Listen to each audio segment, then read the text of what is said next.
ಜೊತೆಯಲ್ಲಿ ಇರುವಾಗ ಎಲ್ಲವೂ ಕೂಡ ಚೆನ್ನಾಗಿರುತ್ತೆ. ಜೊತೆಯಲ್ಲಿ ಇರುವಾಗ ಪ್ರೀತಿನೂ ಇರುತ್ತೆ, ಗೆಳೆತನೂ ಇರುತ್ತೆ, ಅದಕ್ಕಿಂತಲೂ ಮಿಗಿಲಾಗಿಯೂ ಕೂಡ ಇರುತ್ತೆ. ಜೊತೆಗೆ ಇರುವಾಗ ಆ ಜೊತೆಗೆ ಇರುವಾಗ ಇರುವಂತಹ ಸಂಬಂಧಗಳು ವ್ಯತ್ಯಾಸ ಆದರೆ ಅದು ಬೇರೆ ರೀತಿಯಲ್ಲಿರುತ್ತೆ. ಅತ್ಯಾಚಾರ ಕೇಸ್ನಲ್ಲಿ ಮಡೇನೂರು ಮನು ಅರೆಸ್ಟ್ ಆಗಿರೋದು. ಕಾಮಿಡಿ ಕಿಲಾಡಿ ನಟನನ್ನ ಬೆಂಗಳೂರಿಗೆ ಈಗ ಪೊಲೀಸರು ಕರೆ ತಂದಿದ್ದಾರೆ. ಅನ್ನಪೂರ್ಣೇಶ್ವರಿ ನಗರ ಠಾಣೆಗೆ ಈಗ ಅರೆಸ್ಟ್ ಮಾಡ್ಕೊಂಡು ಕರೆ ತಂದಿದ್ದಾರೆ ಪೊಲೀಸರು. ತಲೆಮರೆಸಿಕೊಂಡಿದ್ದ ಆರೋಪಿಯನ್ನ ಹಾಸನದಲ್ಲಿ ಪೊಲೀಸರು ಬಂಧಿಸಿದ್ದಾರೆ.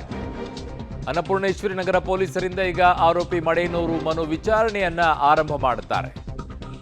ಏನಾಗಿದೆ ಏನಿಲ್ಲ ಈ ಪ್ರಕರಣದಲ್ಲಿ ಆ ಕಡೆಯಿಂದ ಬಂದಿರುವಂತಹ ಆರೋಪಕ್ಕೆ ತಕ್ಕಂತೆ ಈಗ ಪ್ರತ್ಯಾರೋಪಗಳು ಕೂಡ ಇರುತ್ತೆ ಅಲ್ವಾ. ಈ ಕರೆ ತಂದಿರುವಂತ ದೃಶ್ಯವನ್ನ ನೋಡ್ತಾ ಇದ್ದೀರಾ. ಅನ್ನಪೂರ್ಣೇಶ್ವರಿ ಪೊಲೀಸ್ ಸ್ಟೇಷನ್ಗೆ ಈಗ ಕರೆ ತಂದಿರುವಂತಹ ವಿಡಿಯೋವನ್ನ ನೋಡ್ತಾ ಇದ್ದೀರಾ ನೀವು. ಸೊ ಪಬ್ಲಿಕ್ ಟಿವಿಯಲ್ಲಿ ಎಕ್ಸ್ಕ್ಲೂಸಿವ್ ಆಗಿರುವಂತಹ ದೃಶ್ಯಾವಳಿಗಳು. ಸೊ ಇದೇ ಡ್ರೆಸ್ನಲ್ಲೇ ಅವತ್ತು ಒಂದು ವಿಡಿಯೋವನ್ನ ಮಾಡಿಬಿಟ್ಟು ಏನಾಗಿದೆ ಏನಿಲ್ಲ ಅನ್ನುವಂಥದ್ದನ್ನ ವಿಡಿಯೋ ಹಂಚಿಕೊಳ್ಳುವಂತ ಕೆಲಸವನ್ನ ಮಾಡಿದ್ರು. ತದನಂತರ ಅರೆಸ್ಟ್ ಆಗ್ತಾ ಇದ್ದೀನಿ ಅಂತ ಗೊತ್ತಾಗ್ತಾ ಇದ್ದಂತೆಯೇ ಆ ವಿಡಿಯೋವನ್ನ ಮಾಡಿದ್ರು. ಆಮೇಲೆ ನೇರವಾಗಿ ಅನ್ನಪೂರ್ಣೇಶ್ವರಿ ಪೊಲೀಸ್ ಸ್ಟೇಷನ್ನ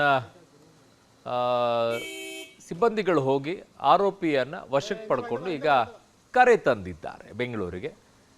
ಸೊ ಹಾಸನದಲ್ಲಿ ಇದ್ದಿದ್ದು, ತಲೆಮರೆಸ್ಕೊಂಡಿದ್ದು, ಎಲ್ಲಿ ಏನು ಅನ್ನೋದು ಗೊತ್ತಾಯಿತು. ಪೊಲೀಸರು ಹೋದ್ರು, ಇಮ್ಮಿಡಿಯೇಟ್ ಆಗಿ ಅರೆಸ್ಟ್ ಮಾಡಿಕೊಂಡ್ರು, ಕರ್ಕೊಂಡು ಬಂದರು. ಕಾರಣ ಇಲ್ಲಿ ಇರುವಂತ ಆರೋಪ ಅತ್ಯಾಚಾರ ಅನ್ನುವಂಥ ಆರೋಪವನ್ನ ಅವರ ಜೊತೆಗೆ ಇದ್ದಂಥವ್ರೆ ಅವಳಿಗೆ ತಾಳಿಯನ್ನು ಕೂಡ ಕಟ್ಟಿದ್ರಂತೆ, ಅದು ಕೂಡ ಬಲವಂತದಿಂದ ತಟ್ಟಿದ್ರಂತೆ. ಅದಾದ ನಂತರ ಇಬ್ಬರ ನಡುವೆ ಯಾವ ರೀತಿಯಾದಂಥ ಸಂಬಂಧ ಇತ್ತು ಗೊತ್ತಿಲ್ಲ. ಆದರೆ ಗೆಳೆತನವನ್ನು ಅವರು ಅತ್ಯಾಚಾರ ಮಾಡಿಬಿಟ್ರು ಅಂತ ಹೇಳ್ತಾರೆ ಆರೋಪವನ್ನು.